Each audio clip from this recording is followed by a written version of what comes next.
Boa tarde a você, boa tarde a todos que acompanham aqui o desafio, o novo desafio. Nós estamos às margens do Rio Amazonas, aqui no estúdio do desafio, acompanhada aqui pelo nosso técnico, em TV e áudio, o Aleph.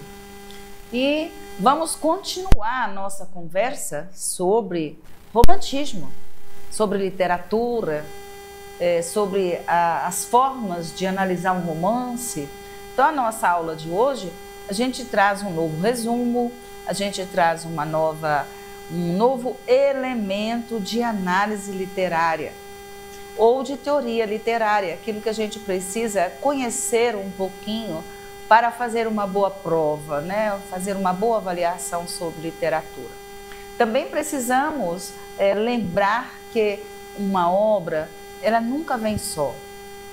Ela traz consigo fatores, elementos fundamentais na sua composição sobre o contexto, sobre o mundo, a forma de ver e viver, a forma, a marca, o estilo, a característica bem pessoal do seu autor, a característica da sua vida. Então, nós estamos acompanhando o desenvolvimento do romantismo. E neste desenvolvimento, estamos vendo as características das gerações românticas. A partir de 1836, de 22, e principalmente em Portugal, nós vamos ter aí a forte influência do contexto, da Revolução do Porto. Vamos ter aí as consequências das mudanças políticas, sociais e econômicas, ainda dos desdobramentos das guerras napoleônicas. Então, existe toda uma mudança, Península Ibérica, Brasil, isso tudo vai passar por uma grande revolução a partir destes eventos, guerras napoleônicas, Inconfidência Mineira. Nós vamos ter aí a independência dos Estados Unidos e assim caminhando cronologicamente a Revolução Francesa, a época de 1808, a vinda da família real para o Brasil, Rio de Janeiro, traz aí o teatro, o Jardim Botânico, o jornal, traz a corte para o Brasil. E nós vamos ter em Portugal a Revolução do Porto. E principalmente as questões políticas, econômicas e sociais de Portugal e a primeira geração romântica, que é justamente esse amor incondicional à pátria. Não vai ser diferente no Brasil, Em 1825, o romantismo eclode em Portugal. E em 1822, nós vamos ter a independência do Brasil. Daí, a primeira geração romântica ela é marcada por esse nacionalismo exagerado.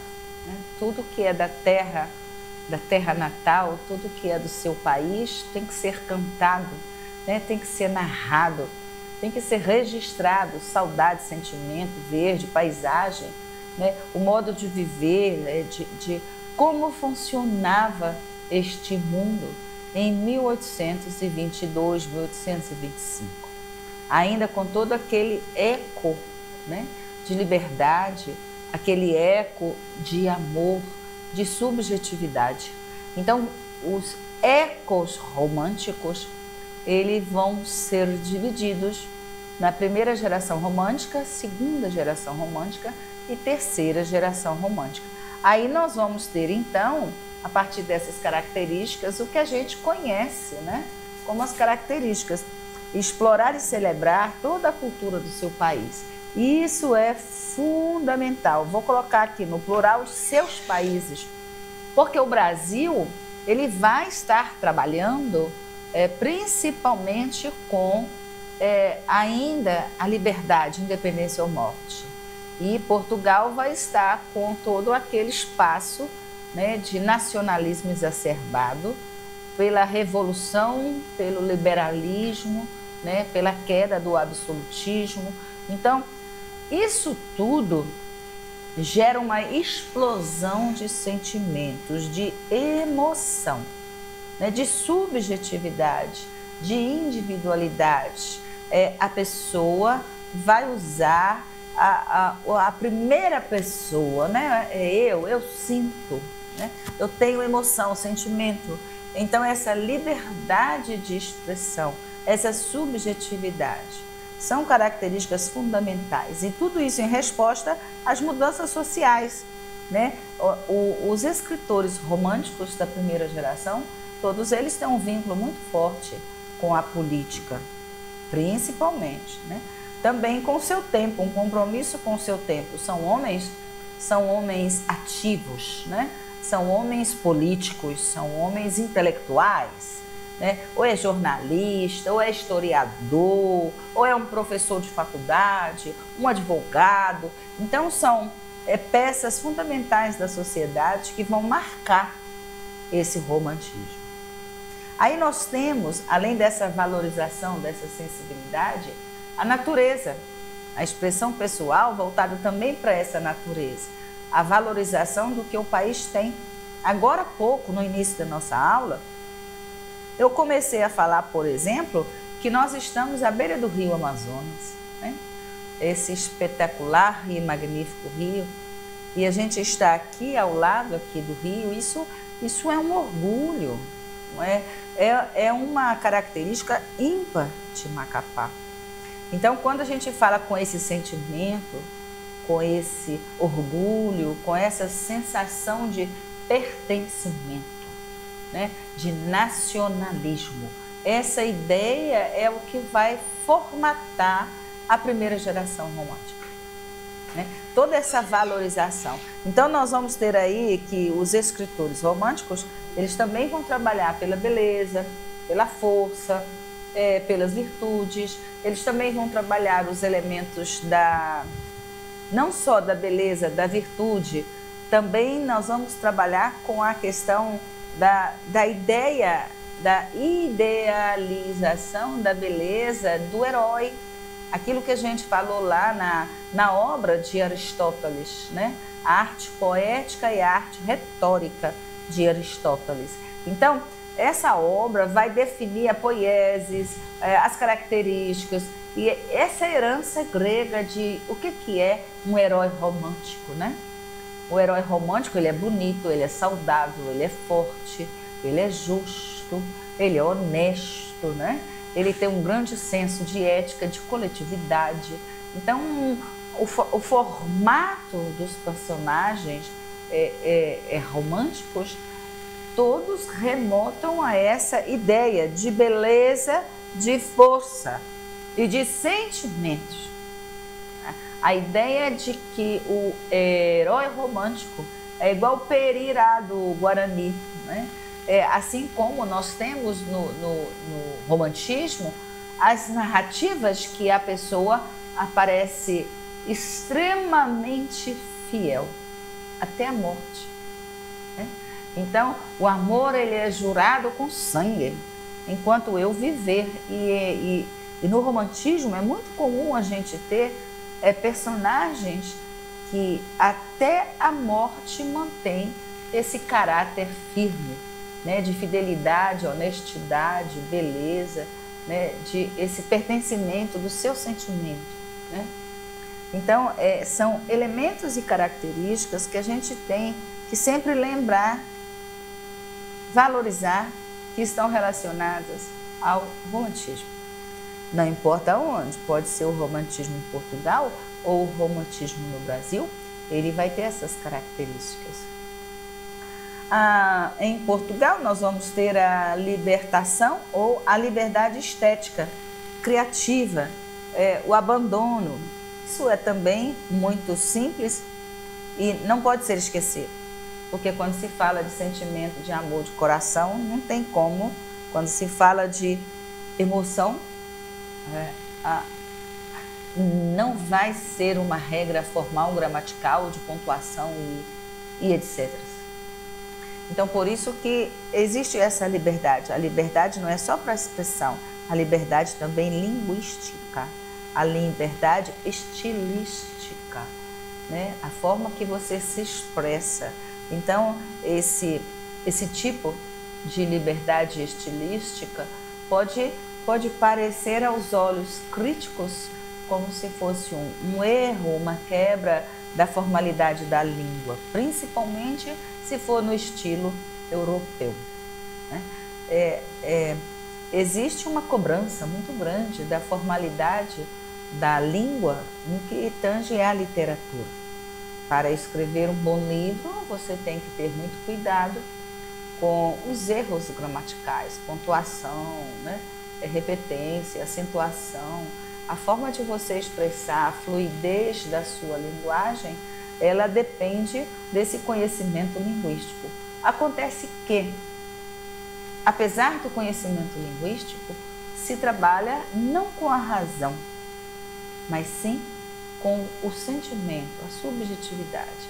Então, essa pontuação, essa coerência, em muitos casos, ela pode ser ilógica.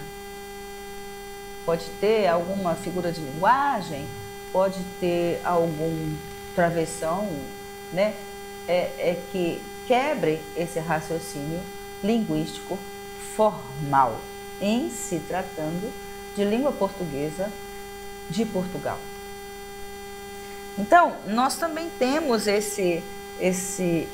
essa vertente do fantástico, né? Do sonho, do nacionalismo que a gente já falou, da exaltação da sensibilidade que já foi comentado. Quando a gente fala da geração primeira, lembra disso. A primeira geração ela é marcada pelo nacionalismo. A segunda geração, que é a que nós estamos falando, nessa aula de hoje, nós vamos trazer o romance, um resumo, e esse ultrarromântico, né? Se morre de amor. Será que se morre de amor? Inclusive tem poesia e sonetos Se morre de amor. A segunda geração ultrarromântica, Camilo Castelo Branco Soares de Passos. Camilo Castelo Branco foi a nossa abordagem na aula passada, no nosso encontro passado, né? Vou voltar a falar um pouquinho dele. E na terceira geração romântica nós vamos ter. Então, quando a gente fala desses autores que nós estamos falando da ordem cronológica da história da literatura de Portugal e da história cronológica do romantismo em Portugal. Eu sempre falo que não vale a pena você se segurar apenas no resumo. Pegue a obra, dedique um pouquinho de tempo à leitura. E essa leitura prazerosa de romance, principalmente essas obras que nós estamos falando, verdadeiras obras literárias, né, que a gente está comentando, você vai perceber que tudo que a gente está falando aqui está lá. Você vai entender essas características quando você conhece o personagem ou quando você está observando o estilo da linguagem, como isso está escrito. Há pouco tempo, ainda na literatura brasileira, quando a gente trabalhava muito as literaturas ou as obras de Machado de Assis, todo mundo fala, ele é chato da gente ler porque, né, é muito formal. A gente diz, não, a gente precisa ter esse acesso, precisa conhecer esse estilo formal. Precisamos conhecer o bem escrever, precisamos interpretar, interagir com o texto, precisamos falar sobre as características. Isso é uma cobrança muito acentuada nas questões de Enem. De qualquer concurso, sempre vai ter um texto. Vai ter sempre as perguntas inerentes ao texto, a sua forma de ler. Então, praticar essa leitura como um hábito saudável e leve de você estudar. Pegar o livro e ler desinteressadamente. Deixa fluir a leitura, o entendimento. Algum aspecto vai lhe chamar a atenção e, de repente, pode ser até um aspecto de chatice. Você fala, olha, eu não gostei desse livro. Não estou gostando dessas páginas, deste capítulo, mas você ao ler, você vai estar destravando, né, um monte de aspectos da linguagem, da argumentação linguística, da estrutura do seu pensamento, né, da sua cognição relacionada a valores, juízo, compreensão textual, consciência fonológica. Então, um monte de situações que vão lhe dar um cabedal imenso para desenvolver melhor as suas questões. Quando você lê um comando, quando você interpreta um pequeno texto, o que afinal que está sendo pedido nessa questão? Ou até mesmo quando você vai buscar as alternativas de resposta e que às vezes a gente tem que ler 2, 3 vezes o mesmo enunciado. Então eu chamo a atenção para que você não fique somente no resumo. Compreenda a narrativa no seu início, no seu meio, no seu final. Reflita sobre os aprendizados, os valores, né, o tipo de narrativa, o enredo que você é capaz de reproduzir do seu entendimento. Né? Retire elementos do texto que possam lhe ajudar dentro da sua avaliação, porque tudo está concatenado. É uma palavra nova, é um sentido novo, é um enunciado diferente, às vezes com uma troca na estrutura da língua. Então é necessário você ver o sujeito está antes, né, está pós-posto, né, o verbo, né? Então um monte de situações que a leitura vai lhe propor, vai lhe dar a chance de com certeza melhorar muito, vamos dizer assim, o seu baú de entendimento. É nesse sentido que nós já vimos as obras, por exemplo, né, de Almeida Garré, de Camilo Castelo Branco, e hoje nós vamos conhecer um pouquinho sobre Eurico, o presbítero. De Almeida Garré a gente viu, principalmente, né, porque ele teve uma influência grande na questão da Revolução do Porto, em 1820, ele é o principal autor do romantismo português. Ele inicia, né? Ele começa. Então, em 1820, nós temos aí a Revolução Liberal no Porto e que ele é exilado, né? Então, como ele tem a oportunidade de viver em outro país, conhecer uma outra língua e daí conhecer os escritores deste outro país, dessa nova tendência, Lord Byron, né, Walter Scott. Então, é por isso que ele traz para Portugal essas ideias, né? Esse novo estilo de literatura, que é o romantismo. Então, o exílio sofrido por Garré é o que vai dar a ele a oportunidade de crescer, né? Crescer.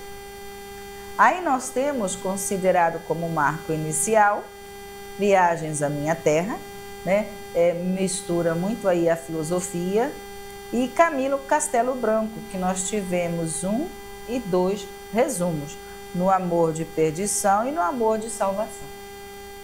Quando a gente vê que o Amor de Perdição reflete até um pouco, não só a vida do autor, uma vida muito agitada, entre prisão, etc. e tal, e o Amor de Salvação. Em nenhum dos dois romances, esse amor é concretizado. Lembrando que o romantismo, ele trabalha muito com a concepção, com a idealização, né? Então fica muito no plano platônico, não cai na real, né? Não acontece na sua realidade. Aí até onde entra a ficção, verossimilhança, né? Então, esse tipo de amor romântico, ele não se concretiza. Sempre tem, além dos empecilhos, além das dificuldades, das lágrimas, do sofrimento, prisão, assassinato, morte, tragédias, e no final sempre o casal apaixonado está separado. Então a receita romântica é o sofrimento do amor. A receita romântica é esses valores de herói que se mantém firme, né? Se dá a palavra, se diz que está amando, esse amor vai durar a vida toda até a hora da morte. Assim a gente viu nos romances de Camilo Castelo Branco, tanto amor de perdição como amor de salvação, e eu convido você a fazer essa leitura. É uma leitura maravilhosa. Lembrando que até onde isso é verdade, né, a verossimilhança, aquela forma de caracterizar a obra, da possibilidade de ser uma realidade ou não. Então, no Amor de Perdição, nós temos aí o Simão Botelho como protagonista, não é isso? Ele determinado a enfrentar todos os obstáculos, ficar com a sua amada, o que não acontece. E nós vamos ter aí a Teresa, que é todo aquele perfil romântico de uma mulher, né? Nessa época do romantismo, 1830, 1826, nós vamos ter aí um perfil feminino muito padronizado, muito generalizado, né? A mulher tem que ser bonita, tem que ser simpática, educada, submissa, muito calada, muito recatada, né? O tipo de roupa, de amizade, de linguagem, o comportamento em geral entre o social, religioso e familiar tem que ser impecável, né? O compromisso, vamos dizer assim, amoroso, ele nunca pode ser cobrado. Geralmente a família está destinada a casar com um primo, destinado a casar com, né, alguém que a família indica. Então esse perfil feminino, ele se enquadra não só no herói romântico, que é o perfil, no caso de herói, né, honesto, correto, forte, saudável, inteligente, em muitos casos rico, né? Então aquele perfil, aquele namorado ou aquele marido que toda mulher deseja, fiel, honesto, correto, etc e tal, bonito, né? E o perfil feminino também é sempre muito generalizado, bem padronizado, né? Se fizer um comportamento um pouquinho diferenciado, então aí se explica que está quebrando o padrão. Então, inocente, forte, submissa, inteligente e assim vai, né? Teresa de Albuquerque mais o Simão Botelho são os dois personagens principais do Amor de Perdição. Nós vamos ter, né, o tema ou o principal, não importa qual romance que você pegar nessa época ou dessa escola, você vai ver essa mesma receita. O intenso, o amor é intenso, é passional, ele é que move as ações e as vidas dentro do enredo, é o sentimento que vai direcionar, manipular essas vidas, né, esses destinos. Então, por amor se faz tudo até morrer, ou por amor se faz tudo até matar. Então, a forma de colocar o amor como centro, né, como elemento chave fundamental do destino das pessoas. O romantismo faz isso. Nós vamos ter aí as tragédias, né, que se abatem, o estilo do nosso autor Camilo Castelo Branco, que não modifica, né, é os sentimentos, é o marco, são as gerações de escritores que vão seguir essa normativa, esse caminho, essa tendência. E Amor de Salvação, que é o romance número 2, que a gente tratou, numa breve análise, ele tem essas mesmas características. Camilo Castelo Branco vai colocar nos seus personagens, né, no caso, Paulo e Beatriz, o protagonista com um perfil de herói. Nós chegamos a ver, desde de que os escritores Portugal estava se fortalecendo, né, e ele buscava essas ideias da herança cultural grego-latina, o grego-romano.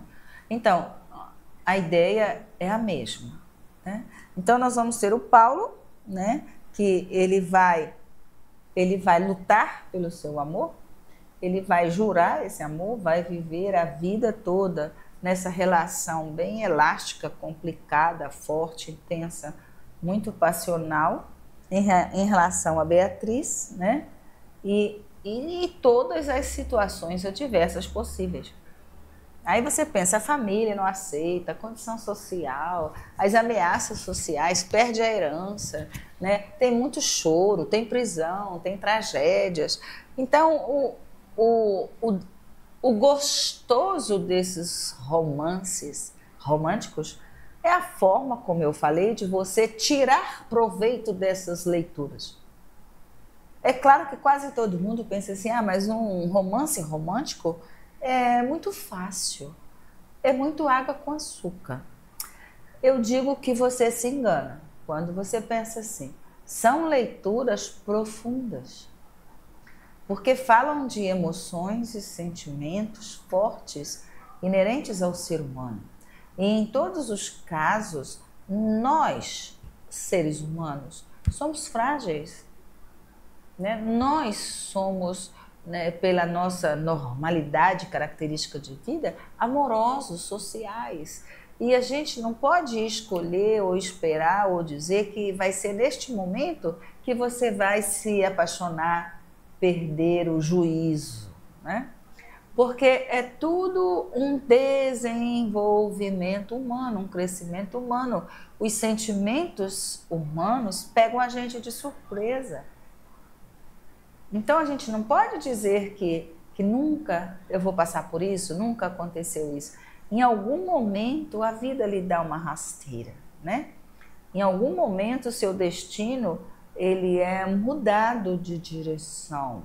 E quando você vê, você já está apanhado nessa surpresa, ou nessa gaiola, ou nesse envolvimento que nós chamamos de amor, de relacionamento.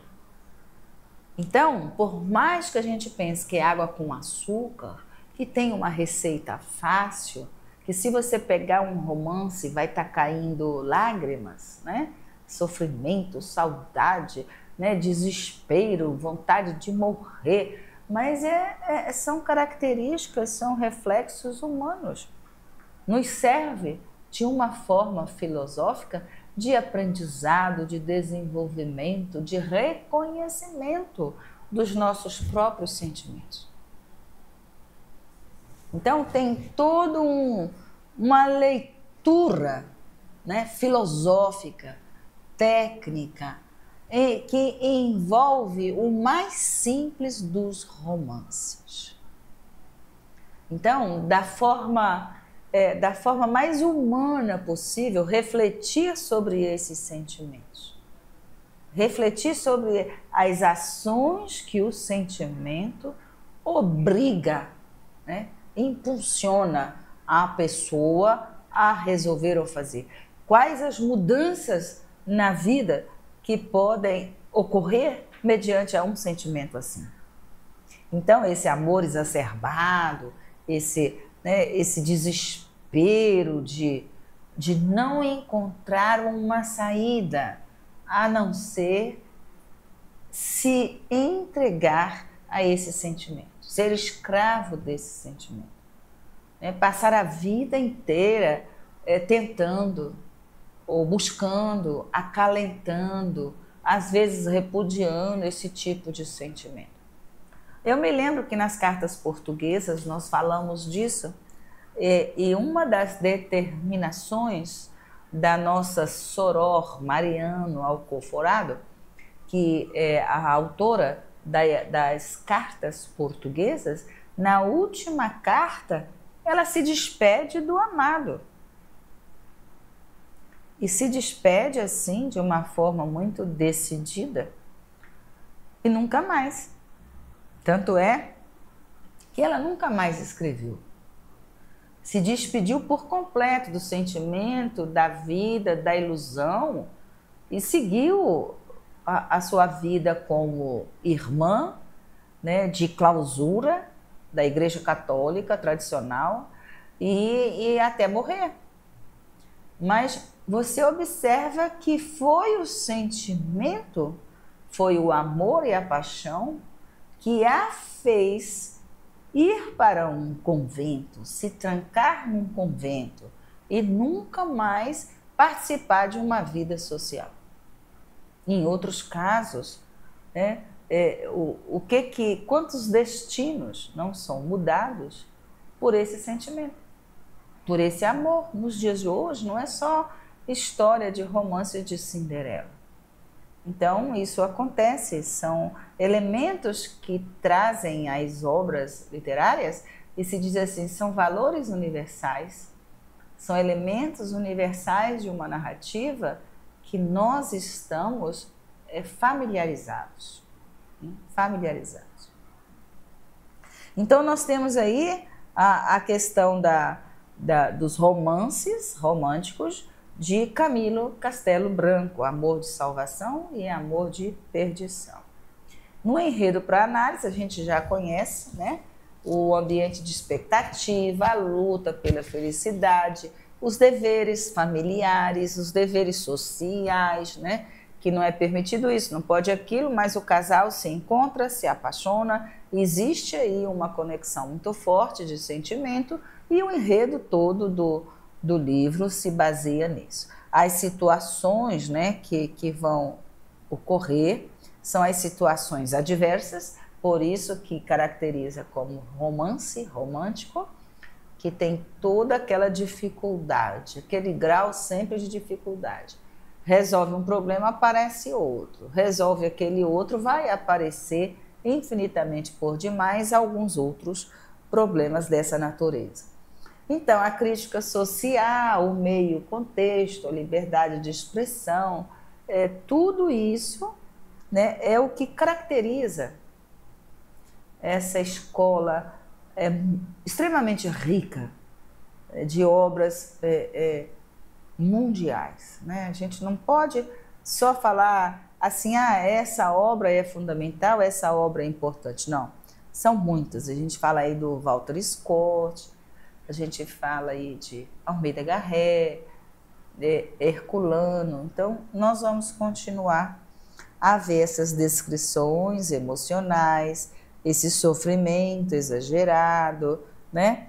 E o mesmo nessa ideologia vai acontecer para os outros casos. Eu até coloquei aí como se fosse uma receita de bolo, ou uma receita de sucesso, ou de música. Porque dizem assim que quando faz sucesso, sempre que faz sucesso, alguém está sofrendo. Ou é o homem que se coloca como, me desculpa, me perdoa, eu errei, né? Aí parece que o amor aflora mais, parece que aparece um pouquinho mais de sentimento, né? Ou então a mulher, quando tem algum erro, nessa hora, né, da emoção, nessa hora de pedir o perdão, ou na hora de fazer as pazes, então nesses momentos é que se diz que tem mais confissões, né? Mais liberdade de expressão. Então não é diferente. O que a gente chama no romance romântico de descrições emocionais, né? E isso é um pouquinho difícil da gente falar. Descreve o que você está sentindo agora. Se for em questão de sentimento, eu estou tranquilo, eu estou em paz, eu estou calma, né? Eu estou aguardando chegar um momento, eu estou esperando, né, o meu amor, porque ainda nada me tocou com tamanha profundidade a ponto de eu perder a razão. Então, como você descreve esses estados emocionais? Assim, para o sentimento também de raiva, né? Ou de um momento extremamente inusitado na sua vida que a gente não sabe como vai reagir. Então, é nesse sentido que a gente tem também a paixão, né? O amor, ele chega e, não pede permissão, ele, quando você vê, já foi, né, bombardeado, você já está nocauteado, já não consegue reagir. Então, essas descrições desses estados emotivos que fazem todo o enredo desses romances. E é interessante a gente fazer a leitura, a análise e conhecer, né, esse sentimento. Aí nós vamos ter o autor Alexandre Herculano, é o autor número 2 do romantismo português. Grande escritor e historiador, lembrando que eu falei agora há pouco que todos os escritores têm uma dupla função. Às vezes ele é advogado, médico, historiador, professor de universidade, jornalista, é sempre um intelectual social atuante. Ou participou de uma revolução, trabalha num jornal, sempre tem esses elementos assim. Então, no caso do romantismo, Alexandre Herculano, um grande jornalista e um grande historiador. Isso junta aí duas categorias extremamente importantes. Uma que é por conhecer os fatos, né? Conhecer a redação, vamos dizer assim. A redação, redigir, o escrever muito bem. E a outra por ser um historiador que vai participar de vários fatos, né? Jornalista. Então, considerado um dos principais, nós vamos ter aí 1810, mais ou menos, né? Até 1877, que é quando ele falece, um profissional atuante. Então, enfrentou muitas dificuldades financeiras. O pai, quando perde a visão, né? Estudou no colégio de oratória, né? A gente diz assim, oratória é que o falar bem, tanto é que ele vai para uma vida diplomática. A vida diplomática de Alexandre Herculano é interessante porque ele começou de base, como eu disse, historiador, jornalista, formado numa escola de oratória, do bem falar ou do grande conhecimento, né, do discurso, da postura fonética, fonológica, né, do orador. Então, nesse caso, ele também teve a oportunidade de dominar e conhecer muitas línguas, né? Falava fluentemente o francês, inglês e alemão. Lembrando que ele era jornalista. Então, para dominar essas 3 línguas, esses 3 idiomas, que eu diria o poliglota, porque é o português, o francês, o inglês e o alemão. Também como correspondente jornalístico, escrever para um jornal. Em 1860, 1850, na Europa, conhecer 4 línguas, então o homem era poderoso, um intelectual de grande nome. E assim como o francês, o alemão, é o conhecimento linguístico literário. Então ele teve acesso a muita coisa importante, né? Aos principais autores da Alemanha, principais autores da França, principais autores da Inglaterra. Então ele tem um cabedal linguístico muito grande e vai produzir, além do jornal A Voz do Profeta, ele também vai ter aí o romance que eu trago para análise hoje, que é o romance de Eurico, o Presbítero. Então, teve uma carreira literária famosa, né? Nós temos aí um dos romances que ele escreveu como historiador e jornalista, que deu mais sucesso. Ficou conhecido, né? Aí nós temos O Bobo, em 1843, romance de ficção histórica, ambientado na época quando a gente pensa na monarquia portuguesa. Então, quando você abre o livro, você já vê palácios. Desculpa. Você já vê aí palácios, você vai ter palácios, você vai ter uma vida na corte, a restauração da monarquia. Então, são alguns elementos que nós vamos ter, na obra, principalmente o Bulbo, ou quando a gente fala que ele escreveu como historiador, né? Historiador, ele vai ter essa produção histórica, né? De ficção, que a gente fala assim, de ficção ou não, né? Ele vai ter os romances históricos. Então, ambientado na época da instauração da monarquia portuguesa. Eurico, o Presbítero, é um romance que já explora a vida religiosa. Por isso que a gente coloca que é o celibato clerical. Assim como nós tivemos a história das cartas portuguesas de Soror Mariana Alcoforado, que se refugia, né, depois dessa decepção amorosa num convento e fica enclausurada até a morte, nós vamos ter a vida no romance Eurico, o Presbítero, esse juramento do celibato religioso, né? Então, o celibato religioso é permanecer virgem até a morte, né? Então, justamente pela negação ou pela impossibilidade da realização desse amor, dessa paixão. É igual o caso da Soror Mariana. Nós vamos ter também a obra Monge de Cister, de 1848, que vai falar um pouquinho sobre esse assunto também religioso. Então, observe que a temática, né, a temática vai ser igual: igreja, teologia, uma vida no monastério, ou uma vida celibatária, uma vida de monge, uma vida isolada, né? Uma vida sem esse amor carnal, sem essa realização romântica, apenas no mundo platônico, idealizado, do sentimentalismo, do subjetivismo e do amor até a morte. Então, nós vamos ter aí as obras.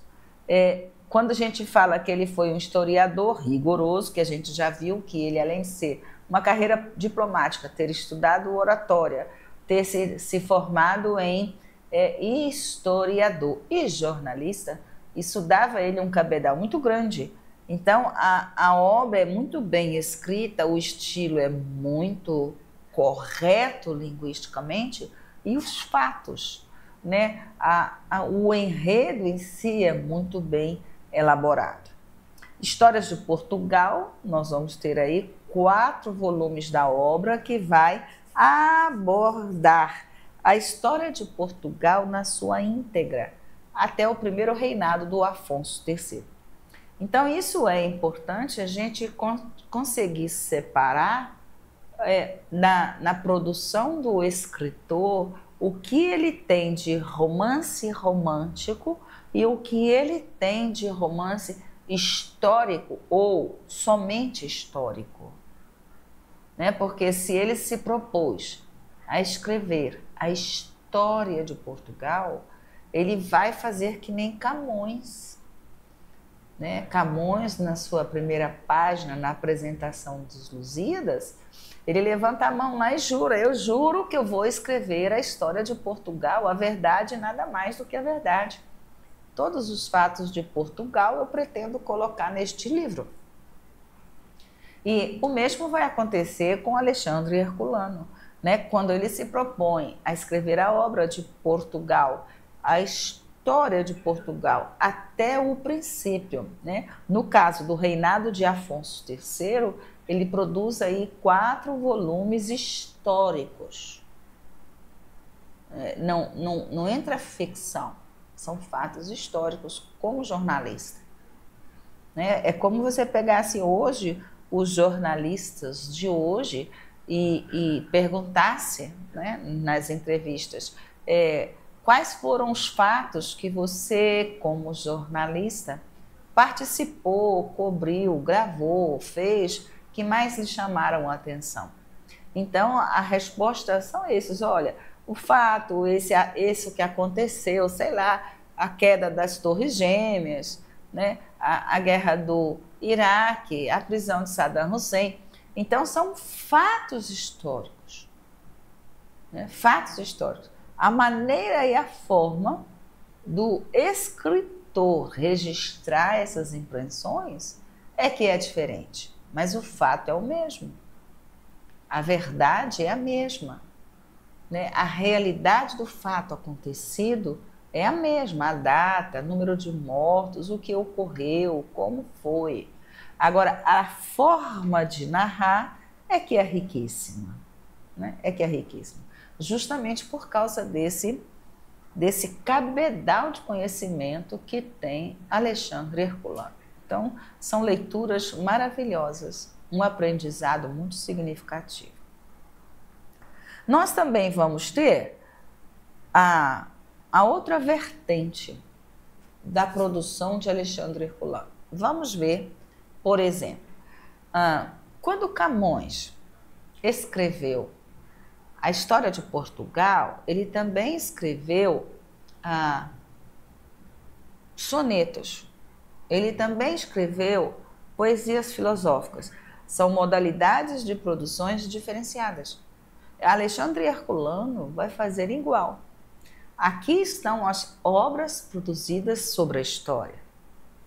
Aqui são as obras produzidas sobre a religião, a igreja, a Santa Inquisição, aquele processo que nós assistimos, né, em filmes, a Revolução Francesa. Um exemplo, quando a gente assiste alguns filmes sobre a Inquisição, sobre a queimada, né, a fogueira, sobre a forma de julgamento dos infiéis, dos hereges, dos traidores, né, dos bruxos ou das bruxas, de como era feito o tribunal da Santa Inquisição, a prisão ou a condenação ou a queima em praça pública de figuras, né, figuras históricas, militares, histórias. O pano de fundo dos fatos, religiosos ou não, são o mesmo. Então, o romance Eurico, o presbítero, ele vai abordar as questões da igreja, assim como as questões da Inquisição passadas, né, em Portugal. Então, essas obras têm uma certa mistura, como eu falei, da verdade dos fatos, porque ele era um jornalista, da verdade do desenvolvimento da história, porque ele era um historiador. Então, o historiador se prende aos fatos, o jornalista se prende aos fatos, e daí ele desenvolve a literatura. Então, com base nessa experiência, nesses fatos, é que sai a literatura maravilhosa de Alexandre Herculano. Então, os temas sobre a história de Portugal, sobre a igreja, o que é o celibato, a teologia, o que é o pecado, etc. e tal, é que vai dar esse pano de fundo e que a gente sabe que não é ficção, não é falso, né? Não é uma criação imaginativa. São fatos reais que a história nos mostrou. Aconteceu, foi nesse dia, foi nessa data, foi nesse ano, nessa era, nesse período. Então, quando se fala da história de Portugal, este rei, aquele, o sobrinho, quando se fala da Santa Inquisição, do Concílio de Trento, né? Quando se fala da queimada da fogueira, né? Então, um monte de situações que não tem como mentir, mas a forma de narrar, de registrar, de escrever, é que traz o verdadeiro valor dos literatos ou dos intelectuais. Então, as obras são deliciosas de leitura. É necessário lembrar isso. Então, ao lado de Almeida Garré, né? O Alexandre Herculano, ele é considerado um marco fundamental, extremamente respeitado, lembrado como um dos principais escritores do romantismo. Eurico, o presbítero, é uma das obras que eu falei que ia trazer para vocês hoje. Vamos ver o resumo, porque quando a gente fala, eu não gosto muito da palavra, mas é necessário, resumo. Pegue a obra para fazer uma leitura, não é isso? Eurico, o presbítero, é um romance histórico, lembrando que o seu autor era historiador e jornalista. Alexandre Herculano, 1844, um pouquinho logo depois da Revolução do Porto, não é isso? Se passa no século XVIII, durante a invasão dos mouros na Península Ibérica.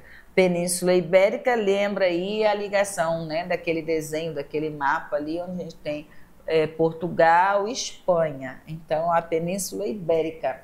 E narra a trágica história do amor entre Eurico, que é de uma cultura diferente, de um país diferente, né, um bravo guerreiro visigodo, e a Ermengarda, que ela é filha de um duque.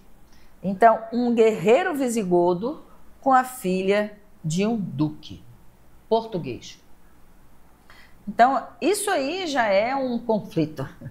Isso aí já é motivo de separação e lágrima. Mas, como eu disse, o amor pega a gente de surpresa, né? Então, Eurico, um valente cavaleiro, pede a mão da Ermengarda em casamento, recusado principalmente devido à sua origem humilde.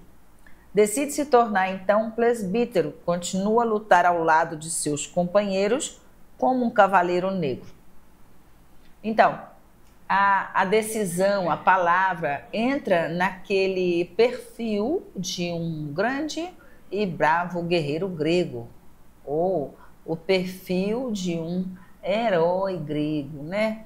Decidiu, não vai lutar pelo bem, né? Vai defender os injustiçados, né? Vai ser ético, correto, fiel, etc. e tal. Quando ele reencontra a Ermengarda, prisioneira dos mouros, e é interessante a gente ver que ele era um guerreiro visigodo, mas ele vê a sua amada aprisionada pelos mouros, né? Então, esse reencontro, ela já prisioneira dos mouros, é que é declarado esse amor, é que é jurado esse amor, mesmo sendo em condições teológicas, digamos assim. Ele como presbítero, ele como um religioso tradicional e um guerreiro de palavra, né? E no perfil romântico, impossível de voltar atrás com a sua palavra ou com a sua postura. Ele não é um anti-romântico, né? Ele passa a responder como um verdadeiro guerreiro, um verdadeiro cavaleiro, um verdadeiro herói romântico. Vai manter sua palavra. Então, eles confessam esse amor, eles se reconhecem nesse amor, mas sabem que o relacionamento é impossível. Aquilo que a gente já falou de todos os romances românticos, que esse amor nunca se concretiza, né? E esse amor, ele vai sempre ter um perfil de conflito, tristeza, solidão, saudade, afastamento, muitos desafios, né, familiares, muita tragicidade, muito drama, né, muita choradeira. Cada um sofre de um lado, mas não dá para se encontrar e ter uma vida harmoniosa, tranquila, em paz ou alguma coisa nesse sentido. Então, isso é importante a gente lembrar. A receita do bolo é a mesma. O que muda é a linguagem o estilo, a riqueza nessa exploração sentimental, os argumentos linguísticos no que se trata de sentimento, de subjetividade, de expressão, né? Assim como as grandes obras de amor de Shakespeare, né? De Romeu e Julieta, sempre vai ter essas ideias, né? E esse perfil. Então isso não muda. O que vai mudar são esses detalhes característicos de cada autor ou de cada época ou de cada período. Nós vamos ter aí, por exemplo, os romances realistas. Nesses romances realistas, a gente vai ver o que é a realidade. É muito diferente desse sentimento na visão romântica. Então, nesse romantismo doente, de paixão até morrer, não querer comer, se trancar numa clausura e passar 80 anos da sua vida trancado numa clausura sem ver o mundo, isso é característica do ultrarromantismo, segunda geração. Já na terceira geração, que a coisa começa a mudar um pouquinho, já entra o realismo. Porque a gente começa a compreender os romances a partir dessa mudança de expressar os sentimentos. Se no romantismo a moda é não ter uma vida conjunta, o afastamento, a tristeza, o abandono, o distanciamento, a família contra, né? Nós vamos ter aí as impossibilidades sociais, né? Dessa hipocrisia da convivência social. Nós vamos ter aí o perfil desses personagens, tanto a mocinha romântica maravilhosa, né? Cheia de florzinha no cabelo, cheia de sonhos, né? Cheia de saudade, de carinho, submissa, caladinha, singela, pura, né? Feminina, que borda, toca piano, fala francês, entende poesia. Nós vamos ter o guerreiro, nós vamos ter o perfil do herói, do homem correto, honesto, bonito, saudável, etc. E tal. Então isso vai aparecer em todos.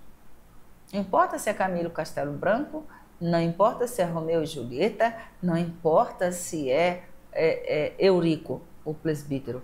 O amor não se consome, né? A vida plena não acontece. E quase sempre as tragédias finais, ou morre, ou passa 80 anos, né, trancafiado numa prisão, ou então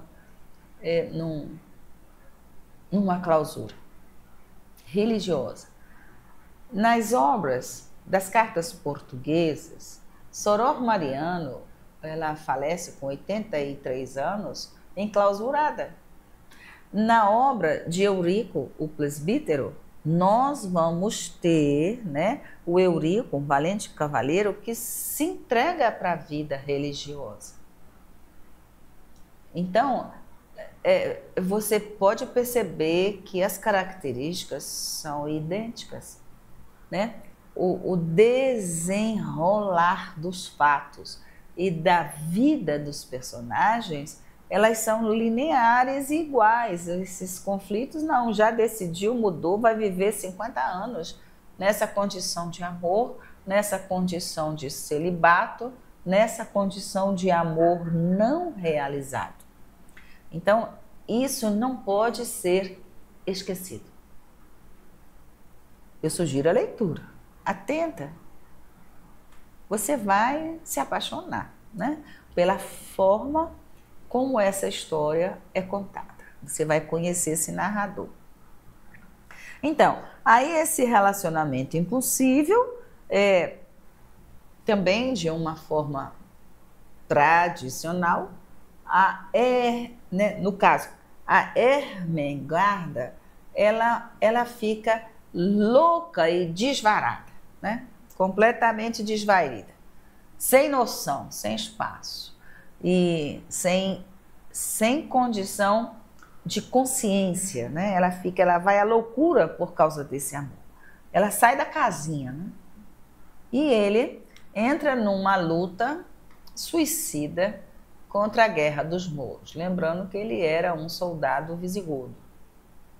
Então, na luta contra os mouros, principalmente na Península Ibérica, ela foi invadida por mouros, né, por godos, visigodos, vários povos diferenciados tentaram tomar a Península Ibérica.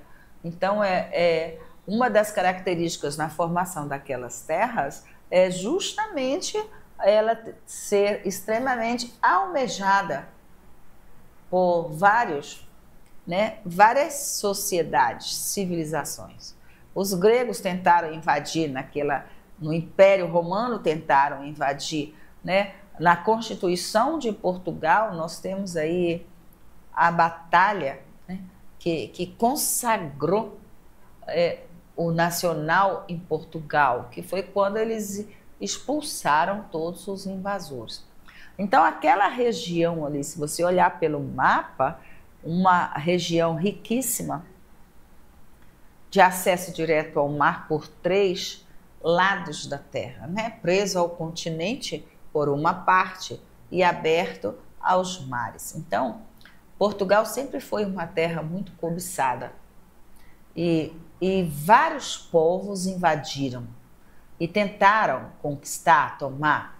Em muitas situações, muitas dessas guerras, desse histórico, está presente nas obras literárias de Portugal, né? Assim como o mar está para Fernando Pessoa, assim como o mar está para a história de Portugal, né? Os mares são dos portugueses que dominaram os mares durante anos, né?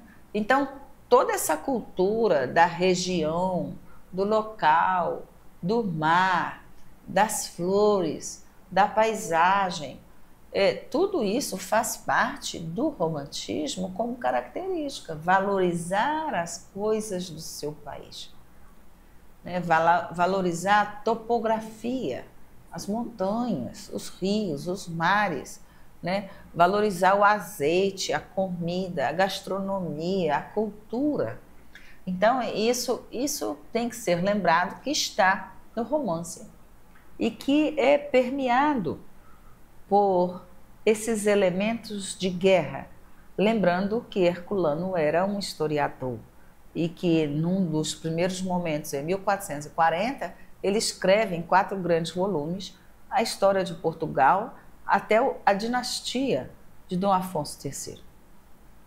Então, ele era muito apegado a esses fatos. E como característica portuguesa, e como característica, principalmente, não só, né, característica portuguesa, mas do romantismo, ele vai se apegar aos elementos também, aos fatos e à natureza. Então, as guerras, a dinastia, a topografia, os costumes, tudo relacionado a Portugal vai estar presente na obra.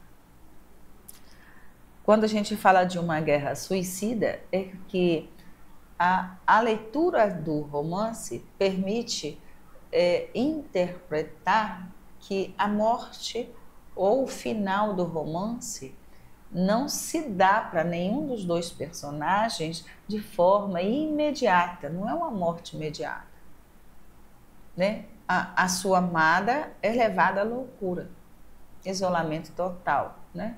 Enclausurada, afastada, etc. E ele se lança nas guerras contra os mouros. Mas em nenhum momento está dizendo assim, morreu dessa forma, né? Não aparece esse fim. Diferente de Camilo Castelo Branco, que coloca, né, todos os seus personagens no lugar certo e com a morte certa. Nós vamos ter aí que os temas se repetem, né? Eurico e Ermengarda, né, são centro da história. Então, para ser o centro de um romance romântico, o personagem tem que ter o quê? Um envolvimento amoroso, né, escandaloso, né, um sentimento exacerbado, um sentimento, né, muito forte. Então, esse é o principal tema. que se é romance romântico, a gente tem que pensar que tem que haver o amor. Então, a história mostra o conflito entre esse amor humano e as restrições impostas pela igreja. Por que pela igreja? Porque até então, 1400, 1800, até hoje ainda se discute muito o celibato religioso. Ou se, né, falando numa linguagem atual, o padre pode casar?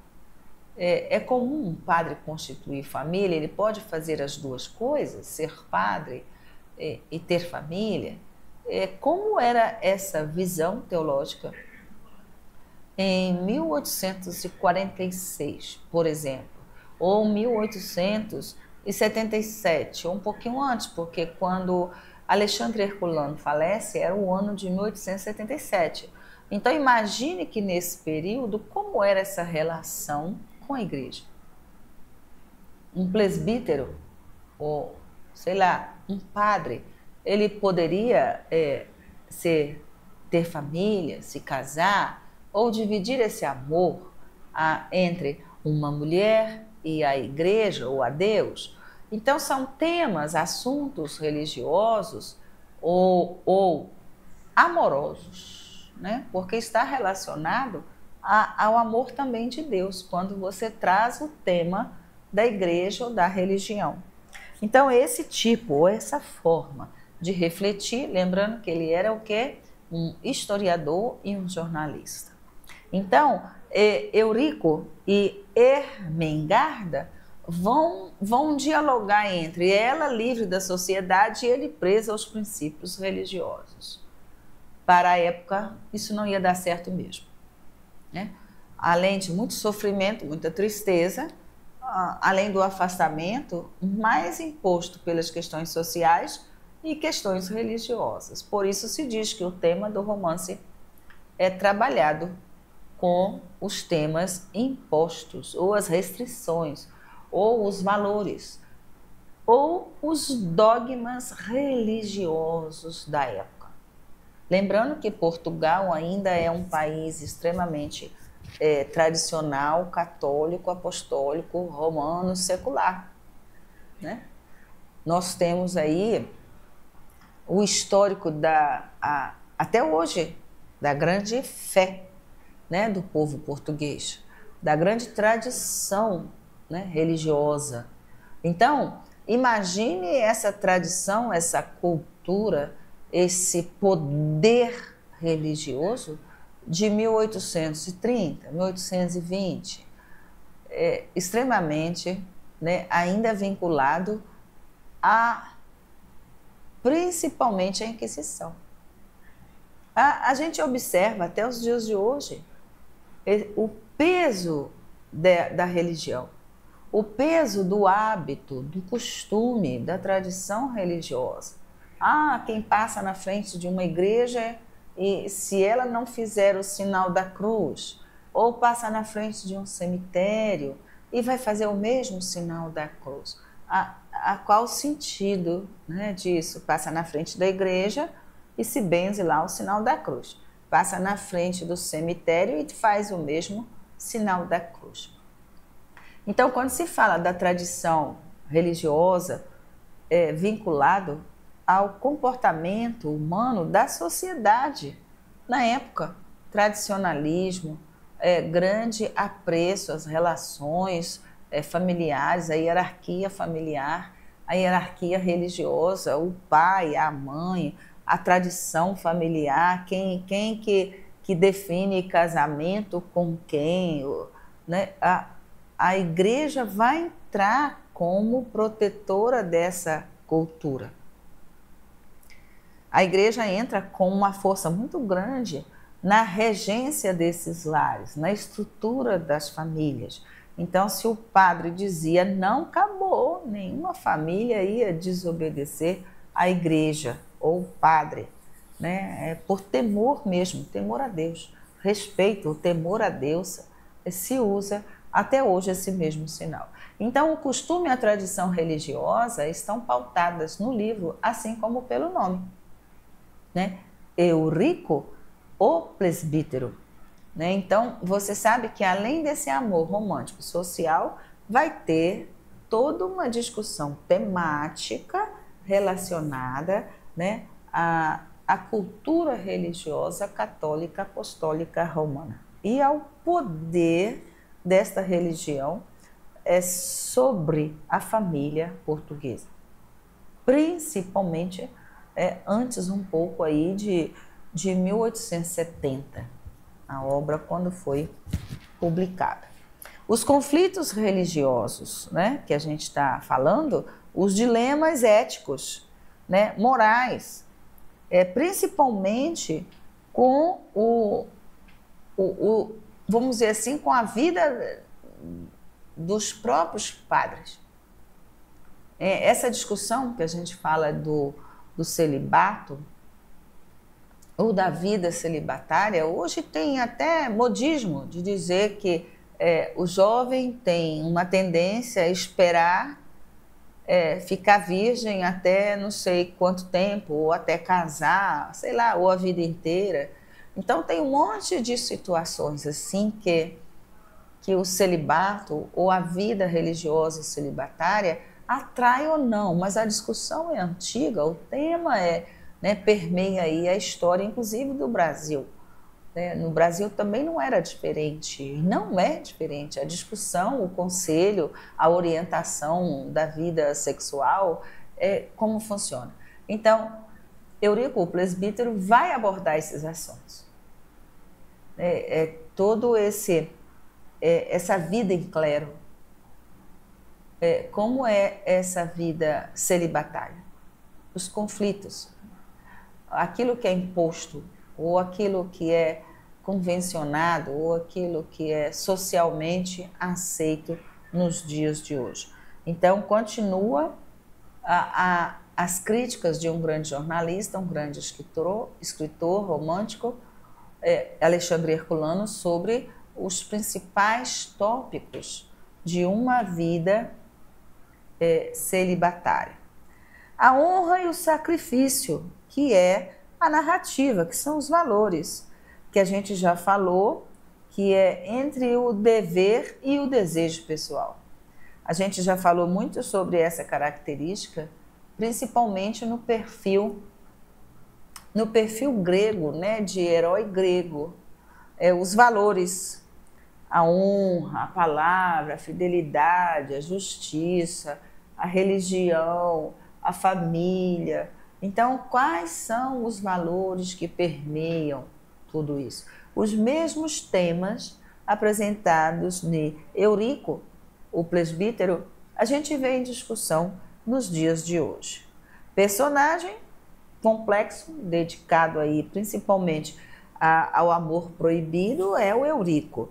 E a Ermengarda, que é a figura feminina central. O mesmo perfil romântico de todas as mulheres da época.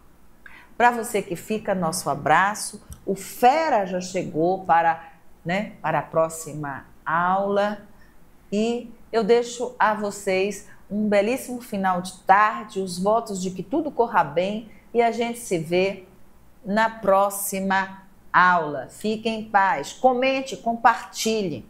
Manda a sua pergunta, manda a sugestão, diga lá se você leu ou não. O Fera já chegou. E aí, Fera, bem-vindo. Boa aula. Até mais, até outro dia. Tchau.